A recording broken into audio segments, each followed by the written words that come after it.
제목 시시포스의 돌끝 없는 반복 속에서 찾는 의미. 프롤로그 산 아래서 바라본 풍경. 아침 6시 30분. 알람이 울린다. 김민수는 기계적으로 팔을 뻗어 알람을 끄고 침대에서 일어나 세수를 하고 옷을 입고 아침을 먹고 지하철을 타고 회사로 향한다. 사무실에 도착하면 컴퓨터를 켜고 이메일을 확인하고 회의에 참석하고 보고서를 작성한다.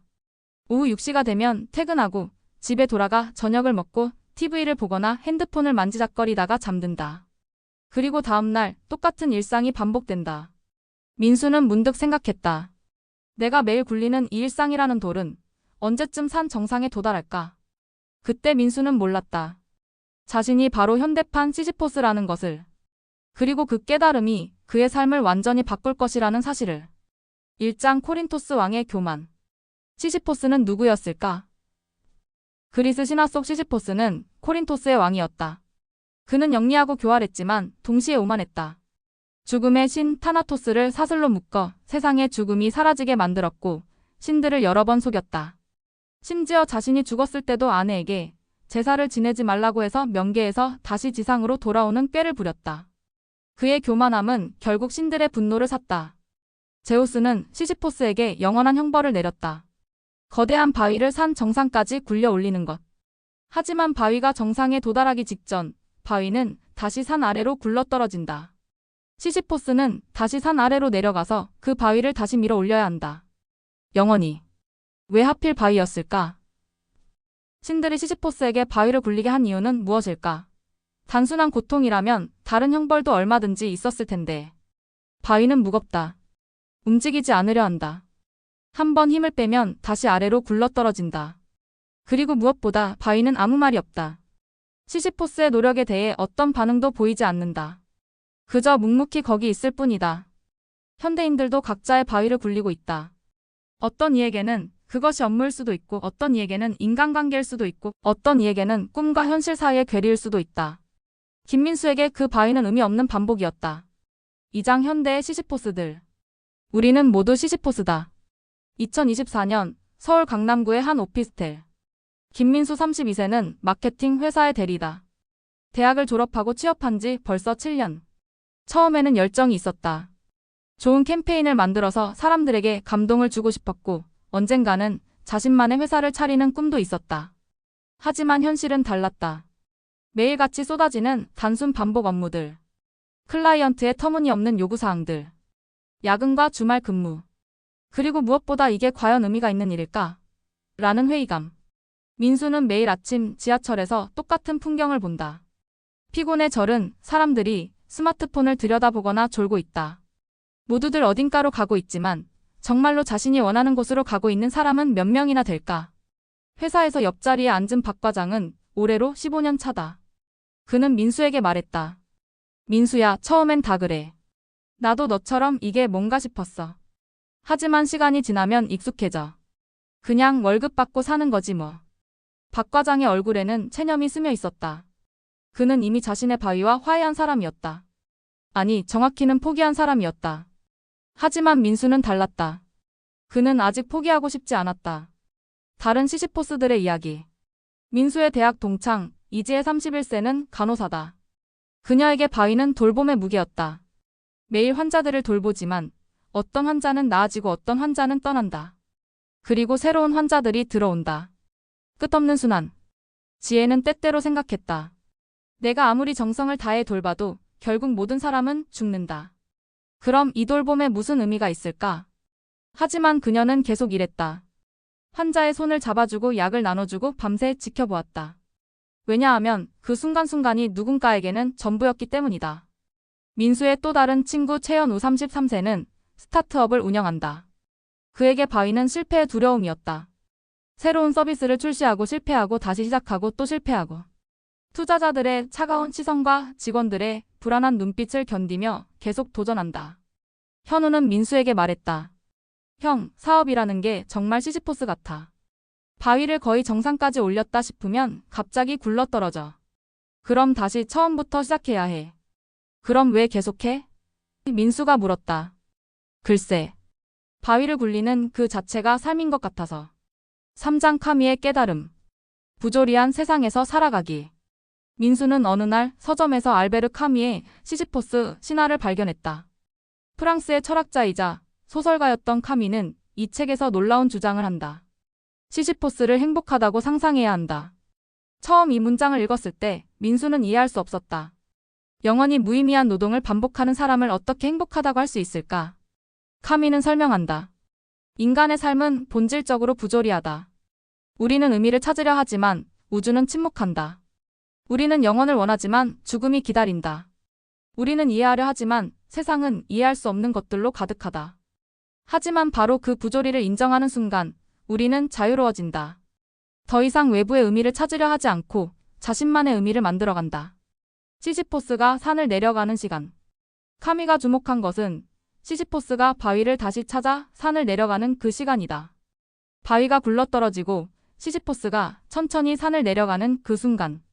그때 시시포스는 자신의 운명을 온전히 직시한다. 그는 자신이 영원히 이 일을 반복해야 한다는 것을 안다. 그 누구도 그를 구원해주지 않을 것이라는 사실도 안다. 하지만 바로 그 순간 그는 자신의 운명의 주인이 된다. 내가 이 바위를 굴리는 것은 신들이 시켜서가 아니라 내가 선택한 것이다.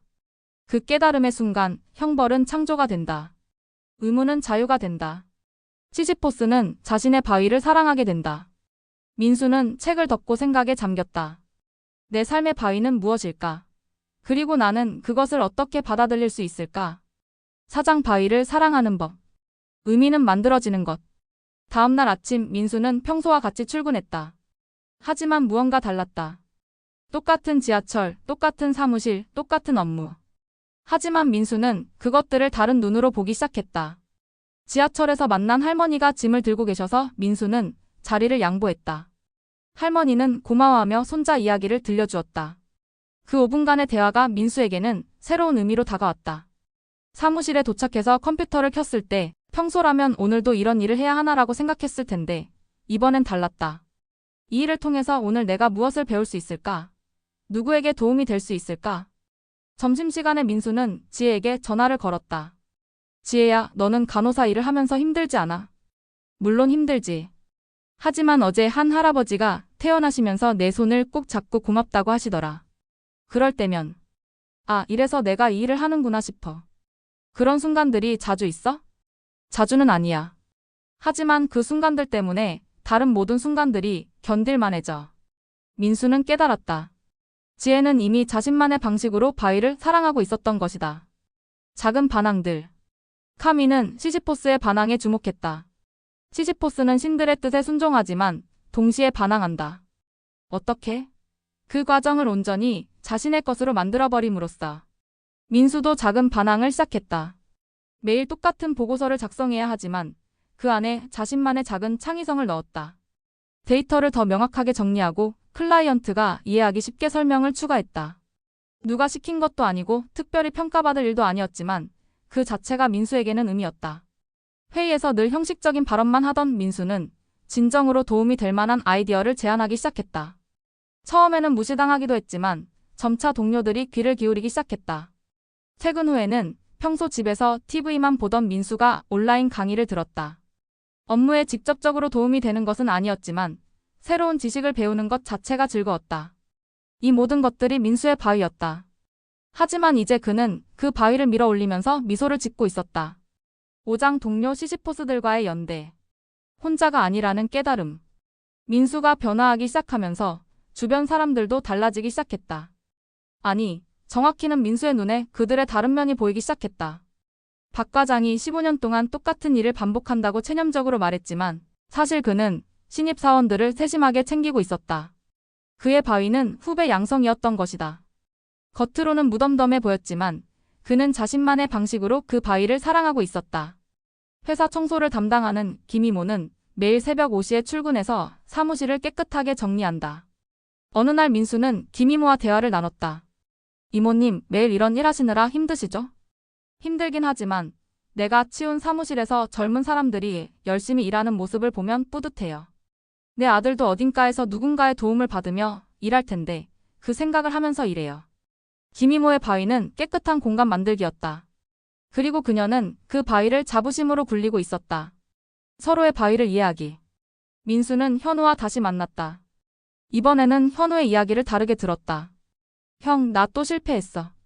6개월 준비한 서비스가 출시 한 달 만에 문 닫았어. 힘들겠다. 응, 힘들어. 하지만 이번엔 뭔가 달라. 예전에는 실패할 때마다 내가 왜 이런 고생을 하나 싶었는데, 이번엔 이것도 과정이구나 싶어. 어떤 과정? 내가 정말 만들고 싶은 것을 찾아가는 과정. 실패할 때마다 내가 뭘 원하는지, 뭘 할 수 있는지 더 명확해져. 그리고 무엇보다 현우가 잠시 멈춘 다음 말했다. 이 과정 자체가 재밌어. 바위를 굴리는 게 힘들긴 하지만 그래도 내가 굴리고 싶은 바위거든. 민수는 고개를 끄덕였다. 현우는 이미 자신의 바위와 사랑에 빠져 있었다. 6장 바위가 정상에 도달하는 순간. 성공이라는 착각. 몇 달 후 민수에게 승진 기회가 왔다. 그동안의 변화된 모습이 상사들에게 인정받은 것이다. 과장으로 승진하고 연봉도 올랐다. 주변 사람들은 축하해 주었다. 하지만 민수는 이상한 기분이었다. 기쁘긴 했지만 예상보다 큰 만족감을 느끼지 못했다. 왜일까? 그때 민수는 깨달았다. 이것이 바로 시시포스의 바위가 정상에 도달하는 순간이라는 것을. 잠깐의 성취감, 그리고 곧 다시 굴러떨어질 바위. 승진을 하자 더 큰 책임과 더 복잡한 업무가 기다리고 있었다. 새로운 바위가 그의 앞에 놓인 것이다. 예전의 민수였다면 절망했을 것이다. 이래서 뭐가 달라진 거지? 하지만 지금의 민수는 달랐다. 그는 웃었다. 그리고 새로운 바위를 바라보며 생각했다. 좋아, 이번엔 이 바위와 친해져 보자. 영원한 초심자의 마음. 일본의 선불교에는 초신이라는 개념이 있다. 초심자의 마음이라는 뜻이다. 아무리 많이 배우고 경험을 쌓아도 늘 처음 배우는 사람의 마음을 잃지 말라는 가르침이다. 민수는 이 개념이 시시포스의 삶과 비슷하다고 생각했다. 시시포스는 수천 번, 수만 번 바위를 굴렸지만 매번 새롭게 시작해야 한다. 그 반복이 지겹고 절망적일 수도 있지만 다르게 보면 매번 새로운 시작의 기회를 얻는 것이다. 새로운 직책에서 민수는 더 많은 사람들과 만났다. 각자 다른 바위를 굴리는 사람들. 어떤 이는 육아라는 바위를, 어떤 이는 부모님 돌봄이라는 바위를, 어떤 이는 자기계발이라는 바위를 굴리고 있었다. 민수는 그들과 대화하면서 깨달았다. 모든 사람의 바위는 다르지만 바위를 굴린다는 점에서는 같다는 것을. 그리고 그 바위를 어떻게 받아들이느냐가 삶의 질을 결정한다는 것을. 7장 바위 너머의 풍경. 과정에서 발견하는 아름다움. 1년이 지났다. 민수는 이제 자신의 일상을 다르게 바라보았다. 매일 아침 일어나는 것, 출근하는 것, 업무를 처리하는 것. 이 모든 반복적인 일들이 더 이상 의미 없는 것처럼 느껴지지 않았다. 오히려 그는 그 과정에서 작은 아름다움들을 발견하기 시작했다. 지하철에서 만나는 사람들의 표정, 사무실 창밖으로 보이는 계절의 변화, 동료들과 나누는 무의미해 보이는 대화들. 이 모든 것들이 민수에게는 의미 있는 순간들로 다가왔다. 지혜는 민수의 변화를 놀라워했다. 민수야, 너 요즘 뭔가 달라 보여. 전보다 훨씬 편안해 보이고 여유로워 보여. 그래? 별로 달라진 건 없는데. 아니야, 확실히 달라. 예전에는 뭔가 항상 조급해하고 불만스러워했는데 지금은 뭐라고 해야 하지? 자기 자리에서 편안해하는 것 같아. 민수는 웃었다. 지혜의 말이 맞았다. 그는 이제 자신의 자리에서 편안했다. 완벽하지 않은 자리였지만 그것이 지금 자신이 있어야 할 곳이라는 것을 받아들였다. 다른 시시포스들에게 전하는 메시지. 민수는 후배들이 들어올 때마다 자신의 경험을 나누었다. 직접적으로 너희도 시시포스처럼 살아라라고 말하지는 않았다. 대신 작은 행동들로 보여주었다. 힘들어하는 후배에게는 커피를 사주며 이야기를 들어주었다. 업무에 지친 동료에게는 수고했어라는 말을 건넸다. 무료한 일상 속에서도 작은 재미를 찾는 모습을 보여주었다. 어느 날 신입사원 김정민이 민수에게 물었다. 선배님, 이런 일을 계속하는 이유가 뭐예요? 솔직히 매일 비슷비슷한 일의 연속인데. 민수는 잠시 생각했다. 어떻게 대답해야 할까? 시시포스 이야기를 해줄까? 카미의 철학을 설명해줄까? 하지만 민수는 단순하게 대답했다. 정민아, 이 일 자체가 목적은 아니야. 하지만 이 일을 하면서 내가 어떤 사람이 되어가는지가 중요한 것 같아. 그리고 이 과정에서 만나는 사람들, 배우는 것들, 그런 것들이 쌓여서 나만의 이야기가 되는 거지. 정민은 완전히 이해하지 못하는 표정이었다. 하지만 괜찮았다.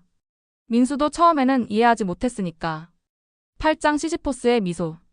행복한 시시포스. 카미는 말했다.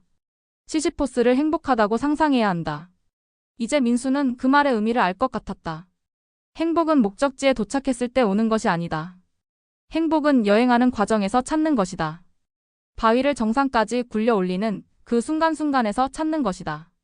시시포스가 행복한 이유는 그가 더 이상 바위를 증오하지 않기 때문이다.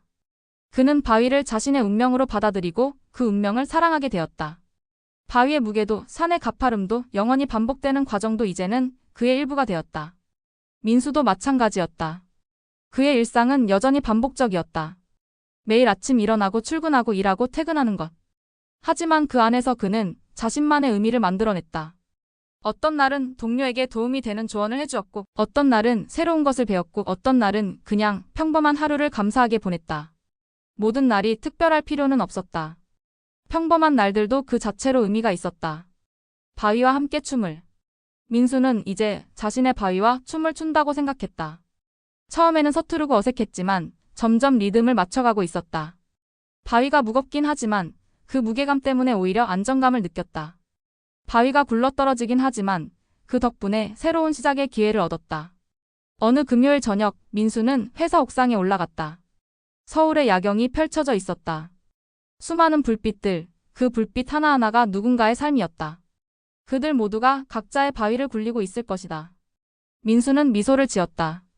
그리고 작은 소리로 중얼거렸다. 괜찮아. 우리 모두 괜찮아. 9장 바위를 굴리는 이유. 의미는 발견되는 것이 아니라 창조되는 것. 2년이 지났다. 민수는 이제 팀장이 되어 여러 명의 직원들을 이끌고 있었다. 예전 같았으면 더 큰 책임, 더 많은 스트레스라고 생각했겠지만 지금은 달랐다. 그는 이것을 더 많은 사람들과 함께 바위를 굴릴 기회라고 생각했다. 팀원 중 하나인 이수진이 민수에게 말했다. 팀장님, 저 요즘 너무 힘들어요. 매일 똑같은 업무의 반복이고 이게 뭐 하는 건지 모르겠어요. 이 일이 정말 의미가 있는 건가요? 민수는 수진을 바라봤다. 2년 전에 자신을 보는 것 같았다. 그는 천천히 대답했다. 수진아, 의미라는 게 원래부터 거기 있는 건 아니야. 우리가 만들어가는 거지. 너는 지금 어떤 의미를 만들어가고 싶어? 잘 모르겠어요. 그럼 일단 작은 것부터 시작해보자. 오늘 내가 한 일 중에서 누군가에게 조금이라도 도움이 된 것이 있을까? 수진이 잠시 생각하더니 말했다. 아, 신입사원 박군이 모르는 게 있어서 알려줬어요. 그거야. 그것도 의미지. 작지만 분명한 의미야. 그런 작은 의미들이 모여서 큰 의미가 되는 거야. 민수는 수진에게 자신의 경험을 조금씩 나누어 주었다. 시시포스의 이야기도 카미의 철학도 아닌 그냥 일상에서 의미를 찾아가는 방법들을. 연대의 힘. 흥미롭게도 민수의 변화는 팀 전체에 영향을 미쳤다. 사람들이 서로를 더 챙기게 되었고 작은 성취들을 함께 축하하게 되었다. 힘든 일이 있을 때는 함께 고민하고 해결책을 찾았다. 어느 날 큰 프로젝트를 성공적으로 마친 후 팀 회식 자리에서 박 과장이 말했다. 요즘 우리 팀 분위기가 정말 좋아졌어.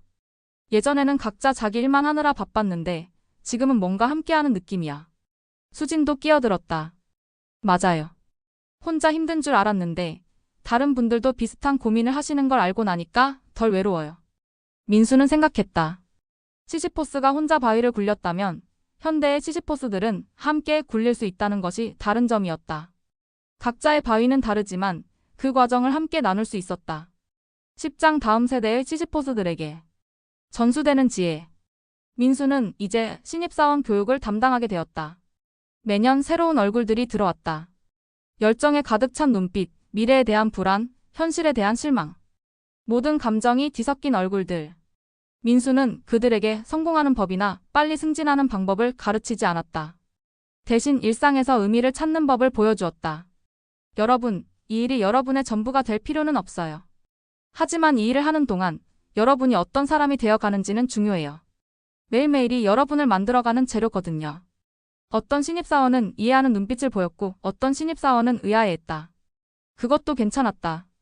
각자의 속도와 방식이 있으니까. 변화하는 바위의 모습. 시간이 지나면서 민수의 바위도 변화했다. 처음에는 의미 없는 반복이었던 것이 성장의 기회가 되었고 나중에는 다른 사람들과의 연결이 되었다. 그리고 지금은 다음 세대에게 전해줄 지혜가 되었다. 바위는 여전히 무겁고 산은 여전히 가팔랐다. 하지만 민수는 이제 그 무게와 가파름 속에서도 아름다움을 발견할 수 있었다. 근육이 단단해지는 느낌, 산 정상에서 바라보는 풍경, 바위와 함께 호흡하는 리듬. 현우는 여전히 스타트업을 운영하고 있었다. 몇 번의 실패를 거쳐 이제는 어느 정도 궤도에 올랐다. 형, 나 이제 알 것 같아. 성공이 목표가 아니라 과정이 목표더라. 매일매일 뭔가 새로운 걸 배우고 새로운 사람들을 만나고 새로운 도전을 하는 것 자체가 재미있어.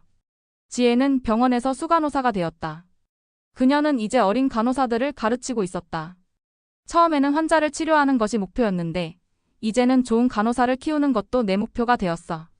내가 받은 사랑을 다음 세대에게 전해주는 거지. 11장 시시포스의 후예들. 디지털 시대의 바위들. 민수는 어느 날 젊은 직원들의 대화를 듣게 되었다.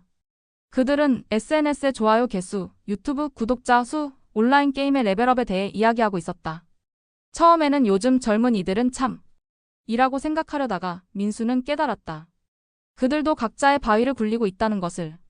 디지털 세상이라는 산에서 인정받기라는 바위를 굴리고 있는 것이다. 민수는 그들에게 다가가 대화를 나눴다. 인스타그램에 사진을 올릴 때 뭔 기분이야? 처음에는 재미있었는데 요즘은 좀 좋아요 개수에 신경 쓰이고 다른 사람들과 비교하게 되고 그래요. 그럼 왜 계속해? 글쎄요. 습관이 된 것 같기도 하고 안 하면 뭔가 소외되는 느낌이고. 민수는 고개를 끄덕였다. 새로운 시대의 시시포스들이었다. 그들의 바위는 디지털 인정이었고 그들의 산은 소셜 네트워크였다. 그것도 나쁘지 않아. 다만 그 과정에서 너 자신을 잃지 않으면 돼. 좋아요를 받기 위해서 하는 게 아니라 너의 일상을 기록하고 나누는 거라고 생각해봐. AI 시대의 시시포스. 몇 년 후 민수의 회사에도 AI가 도입되었다. 많은 직원들이 불안해했다. 우리 일이 AI로 대체되면 어떡하지? 민수는 이 상황도 시시포스의 관점에서 바라봤다. 기술이 발전하면서 바위의 모습이 바뀌는 것이다. 예전에는 단순 반복 업무라는 바위를 굴렸다면 이제는 AI와 협업하는 창의적 업무라는 바위를 굴리게 된 것이다. 여러분, AI가 우리의 적이 아니에요. 우리의 새로운 파트너예요. AI가 단순 반복 작업을 해주면 우리는 더 창의적이고 인간적인 일에 집중할 수 있어요. 바위의 모습이 바뀐 거죠. 실제로 AI 도구들을 활용하면서 민수의 팀은 더 효율적으로 일할 수 있게 되었다. 그리고 그 여유로운 시간에 더 깊이 있는 기획이나 고객과의 소통에 집중할 수 있었다. 12장 바위 너머의 바위. 끝없는 여정. 민수가 50대가 되었을 때 그는 새로운 바위와 마주했다. 나이 듦이라는 바위였다. 체력은 예전 같지 않았고 새로운 기술을 배우는 속도도 느려졌다. 하지만 이제 민수는 당황하지 않았다. 아, 새로운 바위가 왔구나. 그는 이 새로운 바위와도 친해지기 시작했다. 체력이 떨어진 대신 경험과 지혜가 쌓였다. 빠르게 배우지는 못했지만 깊이 있게 이해할 수 있게 되었다. 그리고 무엇보다 젊은 세대에게 전해줄 이야기들이 많아졌다. 민수의 딸 김서연이 10세의 대학생이 되었을 때 그녀는 아버지에게 고민을 털어놓았다. 아빠, 나 뭘 해야 할지 모르겠어. 다른 친구들은 다 목표가 뚜렷한 것 같은데 나만 헤매는 것 같아. 민수는 딸을 바라보며 미소를 지었다.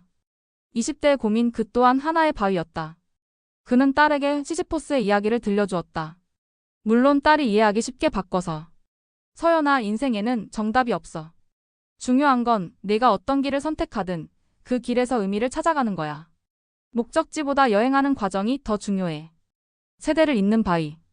서연은 처음에는 아버지의 말을 완전히 이해하지 못했다. 하지만 몇 년 후 사회에 나가서 첫 직장에서 힘든 일을 겪으면서 아버지의 말을 떠올렸다. 아, 이게 아빠가 말한 바위구나. 서연도 자신만의 방식으로 바위와 친해지기 시작했다. 그녀의 바위는 지세대의 고민이었고 그녀만의 방식으로 그 바위를 굴려나갔다. 민수는 딸이 성장하는 모습을 보면서 뿌듯함을 느꼈다. 자신이 배운 지혜가 다음 세대로 전해지고 있다는 것이 감사했다. 에필로그 영원한 시작. 시시포스의 진짜 승리. 민수가 60세가 되어 은퇴를 앞두고 있을 때 회사에서 그를 위한 송별회를 열어주었다. 많은 사람들이 와서 민수와의 추억을 나누었다. 그 중에서도 가장 기억에 남는 것은 예전에 신입사원이었던 이수진의 말이었다. 수진은 이제 민수의 후임으로 팀장이 되어 있었다. 민수 선배님, 선배님이 저에게 가르쳐 주신 것 중에 가장 기억에 남는 게 뭔지 아세요? 의미는 발견하는 게 아니라 만드는 것이라는 말씀이에요. 그 말 덕분에 저도 제 일에서 의미를 찾을 수 있었어요. 민수는 수진을 보며 생각했다. 자신의 바위가 다른 사람들에게 전해졌다는 것이 시시포스의 진짜 승리가 아닐까. 새로운 산을 찾아서. 은퇴 후 민수는 새로운 바위를 만났다. 여가 시간 활용이라는 바위였다. 처음에는 어색했다. 40년 가까이 직장 생활을 했는데 갑자기 시간이 많아지니 뭘 해야 할지 막막했다. 하지만 이제 민수는 두려워하지 않았다. 그는 새로운 바위를 탐구하기 시작했다. 평생 미뤄두었던 독서, 젊은 시절 포기했던 그림 그리기, 그리고 자원봉사. 특히 자원봉사를 하면서 민수는 또 다른 깨달음을 얻었다. 힘든 상황에 처한 사람들을 도우면서 그는 자신이 얼마나 많은 것을 가지고 있었는지 깨달았다. 건강, 가족, 경험, 지혜. 모든 것이 감사했다. 시시포스는 여전히 웃고 있다. 민수가 70세가 되었을 때 손자 김준호가 태어났다. 작은 아기를 안고 있는 민수의 얼굴에는 평화로운 미소가 떠올랐다. 이 아이도 언젠가 자신만의 바위를 굴리게 될 것이다. 어떤 바위일지는 알 수 없지만 그 과정에서 아이만의 의미를 찾아갈 것이다. 민수는 준호에게 속삭였다. 준호야, 할아버지가 너에게 하나 알려줄게. 인생은 바위를 굴리는 것 같을 수도 있어. 무겁고 힘들고 끝없이 반복되는 것 같을 수도 있지. 하지만 그 바위를 굴리면서 내가 어떤 사람이 되어가는지, 누구와 함께 굴리는지, 그 과정에서 무엇을 배우는지가 진짜 중요한 거야. 모든 시시포스들에게. 이 이야기를 읽고 있는 여러분도 각자의 바위를 굴리고 있을 것입니다. 누군가에게는 직장 생활이라는 바위일 수도 있고, 누군가에게는 육아라는 바위일 수도 있습니다. 어떤 이에게는 학업이라는 바위일 수도 있고, 어떤 이에게는 인간관계라는 바위일 수도 있습니다. 그 바위가 무엇이든 기억하세요. 여러분은 혼자가 아닙니다. 우리 모두가 시시포스입니다. 그리고 우리 모두는 각자의 방식으로 그 바위와 춤을 추고 있습니다. 바위가 굴러떨어져도 괜찮습니다. 다시 시작할 기회가 생긴 것입니다. 바위가 무거워도 괜찮습니다. 그 무게 때문에 여러분이 더 강해지고 있습니다. 길이 가팔라도 괜찮습니다. 정상에서 바라볼 풍경이 더 아름다울 것입니다. 그리고 무엇보다 여러분의 바위를 사랑하세요. 그 바위는 여러분만의 것이고 여러분을 여러분답게 만들어주는 것입니다. 알베르 카미가 말했듯이 시시포스를 행복하다고 상상해야 한다. 여러분도 행복한 시시포스가 되기를, 그리고 여러분의 바위와 아름다운 춤을 추기를 바랍니다. 영상 마무리 멘트. 오늘 이야기가 여러분의 일상에 작은 위로가 되었기를 바랍니다. 여러분도 각자의 바위와 어떤 관계를 맺고 계신지 댓글로 나누어 주세요. 그리고 이 영상이 도움이 되었다면 좋아요와 구독 부탁드립니다. 다음 영상에서 또 만나요.